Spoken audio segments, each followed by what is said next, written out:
नमस्कार, आप देख रहे हैं इंडिया 24 न्यूज़। बताते चले कि अभी हम मौजूदा जगह बड़की सारिमपुर में है और यहाँ पे जैसे कि सम्मान समारोह रखा गया है और इस सम्मान समारोह का संचालन कर रहे हैं झुग्गी झोपड़ी के प्रदेश अध्यक्ष संतोष भारती जी के द्वारा जो बक्सर के नवनिर्वाचित बक्सर के सांसद सुधाकर सिंह जी का जो है यहाँ सम्मान समारोह रखा गया है, स्वागत किया जा रहा है बड़की सारमपुर के जनता के द्वारा। और यहाँ पे जैसे कि देख पा रहे हैं कि जैसे ही सुधाकर जी यहाँ पहुँचे, कार्यकर्ताओं में हुजूम और भीड़ के साथ उनका स्वागत किया जा रहा है।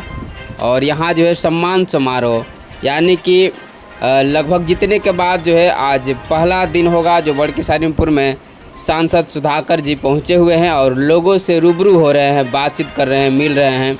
वाकई जिस तरह से जोरदार धमाके के साथ यहाँ बक्सर संसदीय क्षेत्र में 25 सालों के बाद जो है महागठबंधन वापसी किया है, जिसे आरजेडी के जो प्रत्याशी रहे सुधाकर सिंह जी जो है अब की बार सांसद चुनकर आए हैं, नवनिर्वाचित सांसद कहा जाए, समाजसेवी और पहले से विधायक रह चुके हैं रामगढ़ से और विधायक रहते हुए भी उन्होंने संसदीय क्षेत्र का चुनाव लड़ा और यहाँ से जो है भारी बहुमत से एनडीए को पीछे करते हुए महागठबंधन ने यहाँ अपना सीट हासिल की। और जिससे कि आप देख पा रहे हैं किस तरह से जो है स्वागत किया जा रहा है, इनका भव्य तरीके से स्वागत किया जा रहा है लोगों के द्वारा। और आज जो है सम्मान समारोह में जिस तरह से इन्होंने जो वायदे किए थे चुनावी समय में, उन्होंने कहा कि आज पूरा करके दिखाएंगे।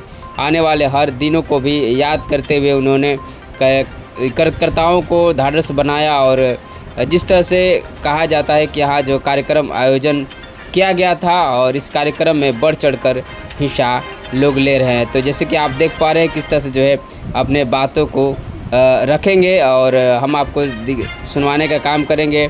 जैसे कि सम्मान समारोह में सम्मान दिया जा रहा है सुधाकर जी को और फिर अपने बातों के लिए जाने जाते हैं सुधाकर जी इस कार्यक्रम को लेकर के और यहाँ पहुँच करके लोगों के बीच में जो है स्वागत किए हैं। इस बात को लेकर के हम आपको लगातार दिखाने का कार्य कर रहे हैं और आप देखते रहिए एक विशेष खबर के साथ।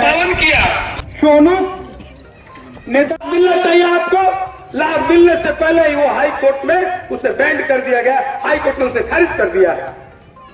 निश्चित तौर से हम हाई कोर्ट के प्रश्न नहीं उठा रहे हैं, लेकिन हाई कोर्ट के बाद मैं दावा के साथ कह रहा हूं कि नीतीश कुमार जी आपको 30 दिन के अंदर में सुप्रीम कोर्ट जाना चाहिए और आप नहीं जाते हैं तो मैं मानता हूं पूरा बिहार मानेगा कि आप अति पिछड़ा विरोधी है, आप दलित विरोधी है, आप अल्पसंख्यक विरोधी है, आप गरीब विरोधी है।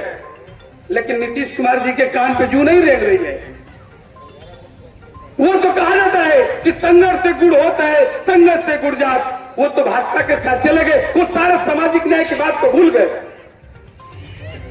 उनके अंदर अपने मानवता नहीं रह गया है, उनके अंदर है कि किसी तरह मैं सरकार में बना रहूं, मेरी कुर्सी बची रहे। इसलिए मैं नीतीश कुमार जी से इस मंच के माध्यम से मांग करना चाहता हूं कि आप यथाशीघ्र अगर 30 दिन के अंदर नहीं जाते हैं तो राष्ट्रीय जनता दल ने तय किया है कि मैं सुप्रीम कोर्ट जाऊंगा और इस लड़ाई को जीत कर आऊंगा और पुनः 65% जो आरक्षण है उस आरक्षण को सभी भाइयों के बीच में बराबर हिस्सा बांटा जाएगा। जिसकी जिसकी हिस्सेदारी उसकी उतनी भागीदारी के साथ हम काम करेंगे। लेकिन सिर्फ हम काम नहीं करेंगे, बल आपको देना पड़ेगा। जब आपको धरना प्रदर्शन या कहीं बुलाया जाए तो जाना पड़ेगा आपको, क्योंकि हम लड़ाई आपके लिए लड़ रहे हैं, हम अपने लिए नहीं लड़ रहे।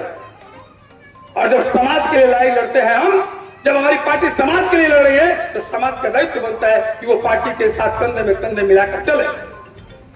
दूसरी बात मैं बता देना चाहता हूं आपको कि अभी जो हमारी सरकार घोषणा की थी कि 24 के चुनाव में हमारी जब सरकार आएगी तो प्रत्येक माताओं के खाते में 1-1 लाख रुपया दिया जाएगा, घोषणा था ना। उसको गलत तरीके से प्रयोग करके गांव में भाजपा और आरएसएस के लोगों द्वारा इसका गलत प्रचार किया जा रहा है, लाइन लगवा दिया जा रहा है। क्या भाई तो सरकार बन गई? अरे हमने कहा था कि महागठबंधन की सरकार बनेगी, इंडिया की सरकार बनेगी तो ये काम होगा, लेकिन इंडिया की सरकार नहीं बनी। और ये आरएसएस वाले और भाजपा वाले लोग इतना तेज है, इन्होंने जब कहा था कि मैं 2 करोड़ नौकरी प्रत्येक वर्ष दूंगा, मैं 15 लाख रुपए प्रत्येक गरीबों के खाते में दूंगा। और जब गरीब बोले कि भाई हमें 15 लाख चाहिए, 2 करोड़ नौकरी चाहिए, तो ये कहते हैं कि ये तो जुमला था। और हमारा नेता तेजस्वी प्रसाद यादव और राहुल गांधी कभी ये जुमला कह नहीं सकते। उन्होंने कहा कि मेरा वादा है, गारंटी है, अगर सरकार बनती है हमारी इसी 24 के बाद में, जो कि आप भी जानते हैं कि इस सरकार का कोई भविष्य नहीं है जो अभी सरकार बनने जा रही है। हमारे तो एक सांसद महोदय जो आपके निर्वाचित सांसद हैं, इन्होंने तो कह दिया है कि सरकार का उम्र 8 से 12 महीना है, यानी अर्थात जो केंद्र की सरकार बनेगी 8 से 12 महीने के अंदर वो सरकार गिर जाएगी। और जब सरकार गिर जाएगी तो निश्चित तौर से हमारी सरकार बनेगी। और हमारी सरकार बनेगी तो 24 से जो हम वादा किए हैं उस वादा के लिए हम संकल्पित है, हम वो काम करेंगे। अगर नहीं करेंगे तब हम दोषी हो सकते हैं।